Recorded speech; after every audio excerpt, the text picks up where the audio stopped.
നമ്മൾ ഈ തിരുവോണ ദിനത്തിൽ ഇങ്ങ് കയറി ചെന്നിരിക്കുന്നത് കണ്ണൂർ പാപ്പിനിശ്ശേരിയിലെ ഒരു വീട്ടിലാണ്.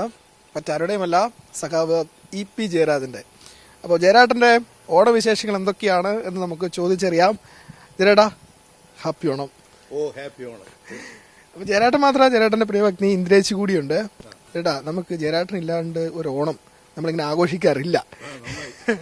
അപ്പോൾ ഇത്തവണത്തെ ഓണം സ്പെഷ്യലാണോ? എന്തൊക്കെയാണ് വിശേഷങ്ങൾ? ഓണം എല്ലാവർക്കും, പ്രത്യേകിച്ച് മലയാളികൾക്കെല്ലാം വളരെ സന്തോഷവും സംതൃപ്തിയും ഉന്മേഷവും നൽകുന്ന ഒരു ആഘോഷമാണ്, ഒരു ദിനമാണ്. ലോകത്ത് എവിടെയൊക്കെ മലയാളി ഉണ്ടോ അവിടെയൊക്കെ ഈ ഓണാഘോഷം ഉണ്ടാകും. എവിടെ ആർട്ടിക്കിലോ അന്റാർട്ടിക്കിലോ എവിടെ മലയാളിയുണ്ട് അവർ ഓണം ആഘോഷിക്കും. അത് ആണ് ഈ കേരളീയരുടെ ഒരു ഐക്യത്തിൻ്റെ ഒരു സന്ദേശമാണത്. ഇപ്പോൾ ഗൾഫ് രാജ്യങ്ങളിൽ, യൂറോപ്യൻ രാജ്യങ്ങളിലൊക്കെ ഇന്ന് ആഘോഷ പരിപാടികൾ വളരെ വളരെ ദിവസങ്ങളോടെ നീണ്ടു നിൽക്കുന്ന പരിപാടികളായി മാറിക്കൊണ്ടിരിക്കുകയാണ്. അതുകൊണ്ട് ഓണം എല്ലാവർക്കും സംതൃപ്തിയും സന്തോഷവും ഉന്മേഷവും നൽകും. കൂടുതൽ ആർജവത്തോടുകൂടി അവരുടെ പ്രവർത്തനങ്ങൾക്ക് മുന്നോട്ട് കൊണ്ടുപോകാനുള്ള ഒരു ഊർജം കൂടി ഈ ദിനാചരണങ്ങളുടെ ഭാഗമായി കിട്ടും. ഇന്നെങ്ങനെയാണ് ഇവിടെ സദ്യയൊക്കെ ഒരുക്കിയിട്ടുണ്ടോ? എന്തൊക്കെയാണ്? ഞങ്ങളിപ്പോൾ 2 പേരെ ഇവിടെയുള്ളൂ. ജെയ്സൺ ഇപ്പോൾ വന്നിട്ടുണ്ട്. അപ്പോൾ ഞങ്ങൾ 3 പേരാണ്. അപ്പോൾ 3 പേർക്ക് വേണ്ടി ഒരു ഭക്ഷണം ഒരുക്കാൻ ഒരു ദിവസം തന്നെ വേണ്ടി വരും.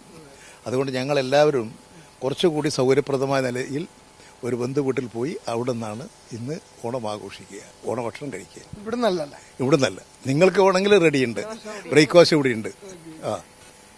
ഇന്ദ്രജി, ഇപ്പോൾ സാധാരണ എല്ലാ വർഷവും ഓണത്തിന് ജയരാട്ടനൊപ്പം ഉണ്ടാവും അല്ലേ? തീർച്ചയായിട്ടും. അതിലൊരു മാറ്റമേ ഇല്ല. എങ്ങനെയാണ് ഒരു ചെറുപ്പത്തിലെ ഓണവും പിന്നെ ജയരാട്ടന് കൂടെ വന്നതിന് ശേഷമുള്ള ഓണം ഇപ്പത്തെയൊക്കെ ഓണം? അല്ല, ചെറുപ്പത്തിൽ പിന്നെ അങ്ങനെ ഒരു മൊത്തമായിട്ടൊരു ആഘോഷം ഉണ്ടായിരുന്നില്ല. ഇപ്പോഴാണ് ഞങ്ങൾ എല്ലാവരും കൂടി ഒരുമിച്ച് ആഘോഷിക്കുന്നത്. പക്ഷേ ഈ പ്രാവശ്യം എന്തായി എന്ന് വിചാരിച്ചാൽ കുട്ടികളും ഇല്ലാതായി. അവർ സ്കൂൾ തുറന്നു ദുബായിൽ. അതുകൊണ്ട് ഇപ്പോൾ അവിടെയാണ്. അതുകൊണ്ട് ആരുമില്ല. ഓണത്തിന് സിനിമയ്ക്കൊക്കെ ജയരാട്ടൻ കൊണ്ടുപോകാറുണ്ടോ? സിനിമക്ക് സാധാരണയെ കൊണ്ടുപോകാറില്ല. ഇല്ല, ഞാൻ കുട്ടികളുടെ കൂടെ എപ്പോഴെങ്കിലും പോയാലായി, അത്രയേ ഉള്ളൂ. ജയരാട്ടന് ഇഷ്ടപ്പെട്ട ഇപ്പൊ സദ്യക്ക് ഇന്ന വിഭവം വേണമെന്ന് നിർബന്ധമുണ്ടോ? അല്ലെ ഇന്ന പായസം വേണം, അങ്ങനെ എന്തെങ്കിലും നിർബന്ധമുണ്ടോ? അല്ല, കുടിക്കുന്നുണ്ടെങ്കിൽ ചെറുപയർ പരിപ്പ് പ്രഥമൻ മാത്രമേ കഴിക്കൂ. പാൽപ്പായസം കഴിക്കൂല. പിന്നെ ശർക്കര പായസം എല്ലാം കഴിക്കും. പാൽപ്പായസം അത്ര ഇഷ്ടമല്ല. ജയരാട്ടാ, ഈ സദ്യ എന്ന് പറയുമ്പോൾ ഓണസദ്യ എങ്ങനെയാണ്? എത്ര കൂട്ടം കറി വേണം, അങ്ങനെയൊക്കെ ഉണ്ടോ? അതോ ഇപ്പോഴെന്ന് വെച്ചാൽ ഈ കാലഘട്ടങ്ങൾ മാറി മാറി വരുന്നതോടുകൂടി പൊതു സാഹചര്യങ്ങളിൽ തന്നെ വലിയ മാറ്റം വന്നു. അതിൻ്റെ ഫലമായിട്ട് ഇപ്പോൾ ഓണസദ്യ തന്നെ വിപുലമാവുകയാണ്, ആഘോഷങ്ങൾ വിപുലമാവുകയാണ്. ഇപ്പോൾ കഴിഞ്ഞ വർഷത്തതുപോലെയല്ല ഈ വർഷം എല്ലാ പ്രദേശങ്ങളിലും ഓണാഘോഷ പരിപാടിയാണ്. വലിയ വിപുലമായ പരിപാടികളാണ്. ഒരു ദിവസമല്ല, അങ്ങനെ ഒരു അന്തരീക്ഷം കേരളത്തിൽ വളർന്നു വന്നിട്ടുണ്ട്. ഈ ഓണത്തിന് ഇത്തരമൊരു സാഹചര്യം വരുന്നതിൽ ഒരു പ്രധാനപ്പെട്ട കാരണം ഈ ഗവൺമെൻറ് ജീവനക്കാർ, തൊഴിലാളികൾ, പൊതുമേഖലാ സ്ഥാപന തൊഴിലാളികൾ, ഇവർക്കെല്ലാം ഓണത്തിന് ബോണസ് കിട്ടും. അവരുടെ ശമ്പളം, കുടിശ്ശികയെല്ലാം ഈ കാലഘട്ടത്തിൽ അവർക്ക് ലഭ്യമാകും. അപ്പോൾ കോടിക്കണക്കിന് ഉറപ്പിക്കുക ജനങ്ങളുടെ കൈവശങ്ങളിലേക്ക് വരും.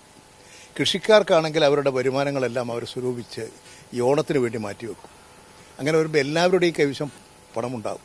അപ്പോൾ ആ പണം അവർ ഈ ആഘോഷത്തിന് വേണ്ടി ഉപയോഗിക്കുമ്പോൾ അത് മുഴുവൻ മാർക്കറ്റിലേക്ക് വരും. ഇന്ന് നിങ്ങൾ നോക്ക്, കേരളത്തിൻ്റെ എല്ലാ പ്രദേശങ്ങളിലും ചന്തകൾ, പച്ചക്കറി ചന്ത, മലബാറിലാണെങ്കിൽ മാംസ, മത്സ്യം, ഇതിൻ്റെയൊക്കെ ചന്തകൾ വിപുലമായ രീതിയിലാണ്. എല്ലാ സ്ഥലത്തും വൻ ജനക്കൂട്ടമാണ്. പുതിയ വസ്ത്രങ്ങൾ വാങ്ങുക, അങ്ങനെ ഈ കൈവശമുള്ള പണം ജനങ്ങളിൽ ഇത് വ്യാപരിക്കുകയാണ്. അത് നാടിൻ്റെ ഒരു ക്രിയേറ്റീവാണ്. അതായത് ഒരു പ്രൊഡക്ടിവിറ്റി ഉണ്ടാക്കും, ഉൽപ്പാദനക്ഷമത വർദ്ധിപ്പിക്കും. ഈ പൈസ കൊണ്ട് മാർക്കറ്റ് സജീവമായി കഴിഞ്ഞാൽ ഉൽപ്പാദന കേന്ദ്രങ്ങളും സജീവമാകും. അതുകൊണ്ട് ഇത് യഥാർത്ഥത്തിൽ കേരളത്തിൻ്റെ ആകെ ഒരു വളർച്ചയ്ക്ക് കൂടി സഹായകരമായിട്ടുള്ളതാണ് ഈ ആഘോഷങ്ങൾ. അതുകൊണ്ട് കഴിയുന്നത്ര നമ്മൾ ആഘോഷ പരിപാടികൾ പ്രോത്സാഹിപ്പിക്കുന്നത് നല്ലതാണ്. അങ്ങനെ വരുമ്പോൾ തന്നെ മനുഷ്യനിലെല്ലാം ഒരു വിശാലമായ ചിന്തകൾ, ഒരു സാഹോദര്യങ്ങൾ, പരസ്പര ബന്ധങ്ങൾ എല്ലാം ശക്തിപ്പെട്ടു വരും. ജാതിയും മതങ്ങളും പ്രദേശമൊക്കെ ശണ്ടയിൽ കഴിയുന്നവരെ ഏകോപിപ്പിക്കാൻ, സാഹോദര്യത്തോടുകൂടി മുന്നോട്ട് കൊണ്ടുപോകാൻ ഇത്തരത്തിലുള്ള ആഘോഷ പരിപാടികളെ കൊണ്ട് സാധിക്കും. ഇത് കുറേ കൂടി പ്രോത്സാഹിപ്പിക്കണം. കുറേ കൂടി ഇപ്പോൾ നടക്കുന്നത് അടുത്ത വർഷമാകുമ്പോൾ ഒന്നുകൂടി ഇന്നതിനേക്കാളും മെച്ചപ്പെട്ടു വരും. തീർച്ചയായും നല്ലതാണത്. ചേട്ടാ ഇത്തവണ കുറച്ച് മഴയൊക്കെ ഉണ്ട് അല്ലേ? ഇപ്പൊ നമ്മൾ നിൽക്കുന്ന സമയത്ത് ചെറിയൊരു ചരൽ മഴയൊക്കെ വരുന്നു. മഴ വരുന്നുണ്ട്. ആ, ഓണത്തെ ബാധിച്ചിട്ടുണ്ടോ അത്? ഓണത്തെ ഈ മഴ ബാധിക്കുന്നത് എങ്ങനെയാണെന്ന് വെച്ചാൽ, ഇത് ഇപ്പോൾ കച്ചവടത്തിനെയോ അല്ലെങ്കിൽ ജനങ്ങൾ പുതിയ സാധനങ്ങൾ, ഉടുപ്പുകൾ ഇതൊക്കെ വാങ്ങുന്നതിലൊന്നും വലിയ കുറവൊന്നും ഉണ്ടായിട്ടില്ല. അത് എല്ലാം ജനങ്ങൾ അതിനെയൊക്കെ മാനേജ് ചെയ്ത് പോയിട്ടുണ്ട്. പക്ഷേ ഇത് നമ്മുടെ ഈ മഴയുടെ ശക്തമായ മഴയാണ്. അതിൻ്റെ ഫലമായിട്ട് ഈ കാർഷിക മേഖലയിൽ കൃഷിക്കാർക്ക് അവരുടെ ഉൽപ്പാദന രംഗത്ത് കുറവ് സംഭവിക്കാനുള്ള വലിയ സാധ്യതയുണ്ട്. അതിപ്പോൾ ഒരു വിഷയമായി വരികയാണ്. അതുകൊണ്ട് ഈ കടുത്ത മഴ, ആവശ്യത്തിൽ കവിഞ്ഞ് മഴ പെയ്യുന്ന ഒരവസ്ഥ വന്നത് കാർഷിക മേഖലയിൽ ചെറിയ തരത്തിലുള്ള ദോഷങ്ങളുണ്ടാക്കും. പിന്നെ ഈ ഓണത്തിന് ഇപ്പം തിരക്കുള്ള രാഷ്ട്രീയ സമയത്താണെങ്കിലും അല്ലാത്തപ്പോഴും വീട്ടിൽ ഓണം ആഘോഷിക്കാന്നൊരു നിർബന്ധമുണ്ടോ? ഞാൻ എൻ്റെ ഒരു ഓർമ്മ വെച്ച കാലം മുതൽ ഈ പ്രത്യേകിച്ച് എന്തെങ്കിലും അത്യാവശ്യമായ കാര്യങ്ങൾ എവിടെയെങ്കിലും, അതും സാധാരണ ഓണക്കാലത്ത് ഉണ്ടാകില്ല. എൻ്റെ ഓർമ്മ വെച്ച കാലം മുതൽ ഓണം, വിഷു ഈ 2 ദിവസങ്ങളിലും ഞാൻ വീട്ടിലുണ്ടാകും. അന്ന് ഒരു പരിപാടി സാധാരണ ഏൽക്കാറില്ല. ഇനി വൈകുന്നേരം മറ്റോ ഏതെങ്കിലും സാംസ്കാരിക പരിപാടികൾ ഏൽക്കുന്നുണ്ടെങ്കിലല്ലാതെ ഈ 2 ദിവസവും നല്ലവണ്ണം വീട്ടിൽ തന്നെ ഉണ്ടാകും. വീട്ടിൽ തന്നെ ഇരുന്ന് ഭക്ഷണം കഴിച്ച് നല്ലൊരു ഉറക്കം ഉറങ്ങി അങ്ങനെ വൈകുന്നേരം അതാണ് ശീലമായിരുന്നത്. എന്ന് മാത്രമല്ല, എല്ലാ ഈ വിശേഷ ദിനങ്ങളിൽ, പ്രത്യേകിച്ച് ഓണം, വിഷു ദിനങ്ങളിലൊക്കെ പുതിയ വസ്ത്രങ്ങൾ ധരിക്കുക അതൊരു ശീലമാണ്. അത് കാരണം അച്ഛൻ പിന്നെ ഈ ഓണത്തിനും വിഷുവിനൊക്കെ പുതിയ വസ്ത്രങ്ങൾ വാങ്ങിത്തരും. അങ്ങനെ ശീലിച്ചു വന്നതിൻ്റെ ഒരു പാരമ്പര്യമായി ഞങ്ങളിപ്പോൾ ഓണ ദിവസങ്ങളിലൊക്കെ നല്ല പുതിയ വസ്ത്രം തന്നെയാണ് ധരിക്കുക. ഈ ഓണത്തിന് ആരുടെയും വീട്ടിലൊക്കെ പോകാറുണ്ടോ? ഇപ്പോൾ രാഷ്ട്രീയക്കാരുടെ വീട്ടിൽ തന്നെ? അല്ല, അങ്ങനെ പ്രത്യേകിച്ച് പോകുന്നത്. കാരണം എല്ലാ വീടുകളിലും ആഘോഷമാണ്, എല്ലാ വീടുകളിലും സന്തോഷമാണ്. അങ്ങനെയുള്ളൊരു അവസരത്തിൽ പ്രത്യേകിച്ച് പോകേണ്ട ഒരു പ്രശ്നം വരുന്നില്ല. പോകുന്നതുകൊണ്ട് തെറ്റൊന്നുമില്ല. വടക്ക് പോയി ഇങ്ങനെ ആളുകളുടെ സൗഹൃദം പങ്കിടാൻ പോകുന്നതുകൊണ്ട് തെറ്റൊന്നുമില്ല. ഇപ്പം ഞാനിപ്പോൾ ഇവിടെ നിന്ന് പുറത്തിറങ്ങി പിന്നെ ഇന്ന് പരിപാടികളിലേക്ക് പോകുമ്പോൾ അടുത്തുള്ള ആളുകളുടെ വീടുകളിലൊക്കെ ഒന്ന് കാര്യം, സുഖമല്ലേ, എന്തൊക്കെയുണ്ട്, ഓണലായില്ലേ എന്നൊക്കെ പറഞ്ഞൊരു നല്ല സൗഹൃദം പങ്കിട്ട് കൊണ്ട് പോകാൻ സാധിക്കും. അതും അതൊരു ആഘോഷത്തിൻ്റെ ഭാഗമാണ്. അത് നല്ലതാണ്. ജനങ്ങളുമായിട്ടുള്ള ബന്ധം സ്വാഭാവികമായും ഞങ്ങൾക്കുണ്ടാവും. അതുകൊണ്ട് ഞാനിപ്പോൾ ഇവിടുന്ന് നടന്നാക്കി ഈച്ചേരി എത്തണമെങ്കിൽ ഒരുപാട് സമയം പിടിക്കും. കാരണം അപ്പുറം വീട്ടിലുള്ള ആളുകളുണ്ടാകും. അതുകൊണ്ട് അവരോട് ലോക്യം പറയാനും അവരോട് വർത്തമാനം പറഞ്ഞ് സുഖാന്വേഷിച്ച് അവിടെ എത്തുമ്പോൾ ഒരുപാട് സമയം കഴിയും.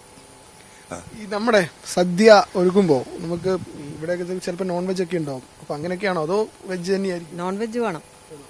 ചിക്കൻ ഉണ്ടാവും? ചിക്കൻ ഉണ്ടാവും, ഫിഷും. ഇപ്പൊ പിന്നെ കുറച്ച് ഫിഷിനോടൊരു മമത പറഞ്ഞിട്ടുണ്ട്. അത് കുറഞ്ഞു ചേട്ടാ? ഫിഷിനോട് ശേഷം ഫിഷ് വേണ്ട, അത് കഴിച്ചു മതിയാക്കിയതാ. വൃത്തിയായിട്ട സ്മെല്ലാന്നാ പറഞ്ഞത്. അതിങ്ങനെ എന്താണെന്നറിയില്ല, ഈ മത്സ്യത്തോടുള്ള പഴയ താല്പര്യം ഇപ്പോഴില്ല, കുറഞ്ഞു വരുന്നുണ്ട്. അതുണ്ടല്ല, വേണ്ടതിലധികം, ആവശ്യത്തിലധികം കഴിച്ച് കഴിഞ്ഞു ഓൾറെഡി. ഇനി അങ്ങോട്ട് കഴിക്കണ്ട. അതുകൊണ്ടായിരിക്കും ചിക്കൻ കഴിക്കുന്നില്ലേ? ചിക്കൻ കഴിക്കും. എൻ്റെ ഒരു പ്രശസ്തമായ ചിക്കൻ തിന്നുന്നൊരു ഫോട്ടോ ഉണ്ട്, അതറിയോ? ഈ കോഴിപ്പനി വന്നു, ഈ താറാവിനൊക്കെ പനി വന്ന് എല്ലാം ചത്ത് ആ ബിസിനസ് അങ്ങനെ തകർന്നുകൊണ്ടിരിക്കുകയായിരുന്നു. അപ്പം എനിക്കാണ് ഈ വ്യാപാരി വ്യവസായ സമിതിയുടെ അന്ന് ചുമതല. ഞാനതിൻ്റെ നേതാക്കന്മാരെ വിളിച്ചിട്ട് പറഞ്ഞു, ഇതിനെ നമുക്ക് മറികടക്കാൻ ഒരു വഴിയേ ഉള്ളൂ. കാരണം ആളുകൾ ചിക്കൻ വാങ്ങുന്നില്ല, കോഴി കച്ചവടക്കാരെല്ലാം ഫെയിലറായി, അതുപോലെ തന്നെ മാംസ കച്ചവടക്കാരാകെ ഫെയിലറായി. അപ്പോൾ വലിയ ഒരു കേരളത്തിലാണെങ്കിൽ ലക്ഷക്കണക്കിന് ടൺ മാംസം കഴിക്കുന്നവരുള്ള കേരളമാണ്, പിന്നെ കോഴിയിറച്ചി കഴിക്കുന്നവരുള്ളതാണ്. അപ്പം നമുക്കതുകൊണ്ട് ഈ ആളുകൾക്ക് സംശയവും ഭയവുമാണ് കാരണം. അതുകൊണ്ട് നമുക്ക് വലിയ തോതിൽ ഒരു വലിയ സദ്യ, ഈ മാംസസദ്യ, കോഴി സദ്യ ഒരുക്കണം. അങ്ങനെ പറഞ്ഞ് പുത്തരിക്കണ്ണ മൈതാനത്ത് വലിയൊരു പന്തലിട്ട് ഒരുപാട് ആളുകൾ ക്ഷണിച്ചു. ആയിരക്കണക്കിന് ആളുകൾ ഇങ്ങോട്ട് വന്നു. മുഴുവൻ ആളുകൾക്കും കോഴിയിറച്ചി വറുത്തതും പൊരിച്ചതും മുട്ടയും ഓംലേറ്റും ബുൾസൈ എല്ലാം വിഭവങ്ങളങ്ങ് ഒരുക്കി ആളുകൾ വന്ന് എല്ലാം കഴിച്ചു. അതോടുകൂടി കോഴിപ്പനിയും പോയിരിക്കുന്നു, പക്ഷിപ്പനിയും പോയിരിക്കുന്നു. ആളുകൾ സാധാരണ നിലയിലേക്ക് തിരിച്ചു വന്നു. ജനങ്ങളിലുണ്ടായ സംശയം ദൂരീകരിക്കാൻ ഒരു വലിയ പരിപാടി. അന്ന് ഞാനടക്കം അതിൻ്റെ മേലെ ആ സ്റ്റേജിലിരുന്നിട്ട് ഈ കോഴിയിറച്ചി ഇങ്ങനെ കടിച്ച് വലിക്കുന്നത് നിങ്ങൾ പത്രക്കാരെടുത്തു. പിന്നെ കുറേ കാലം അതായിരുന്നു. എനിക്കൊരു വിരോധം ഉണ്ടായിരുന്നു. നല്ല പടമാണിത്, നല്ല പട കഴിയെങ്കിൽ ഇപ്പം കൊടുക്കുന്നത് നല്ല പടമാണ്. ആ, കാരണം അതോടുകൂടി ഉണ്ടല്ലോ ആ സ്തംഭനാവസ്ഥ മാറിക്കിട്ടി. എത്ര കച്ചവടക്കാരെ രക്ഷിക്കാൻ കഴിഞ്ഞു. അത് നമ്മൾ ചെറിയൊരു പ്രവർത്തനം കൊണ്ട് ആ തകർന്നുപോയ ആ സംരംഭത്തെ പുനർജീവിപ്പിക്കാൻ കഴിഞ്ഞു. പിന്നെ അത് വളരെ നല്ല നിലയിലേക്ക് വന്നു. ഏതായാലും എല്ലാവിധ ഓണാശംസകളും. എല്ലാ മലയാളികൾക്കും എൻ്റെ ഹൃദയം നിറഞ്ഞ ഓണാശംസകൾ. ഐശ്വര്യവും സമൃദ്ധിയും സന്തോഷവും എല്ലാവർക്കും ഉണ്ടാകും. മലയാളികളുള്ള സ്ഥലത്തെല്ലാം ഓണം ഒരാഘോഷമാണ്. ഈ ആഘോഷത്തിൽ മാതൃഭൂമി വലിയ പരിപാടികളാണ് ഒരുക്കിയിട്ടുള്ളത്. മാതൃഭൂമിയോടൊപ്പം ഞങ്ങളും പങ്കാളികളാകുന്നു. ചേച്ചി ഓണാശംസകൾ. Thank you. ഓണവിശേഷങ്ങൾ, ഓണ ഓർമ്മകളൊക്കെ പങ്കുവയ്ക്കായിരുന്നു ജയരാട്ടൻ. കണ്ണൂരിൽ നിന്ന് വിനോദ് മൊറാർക്കൊപ്പം ഫെലിക്സ്, മാതൃഭൂമി ന്യൂസ്.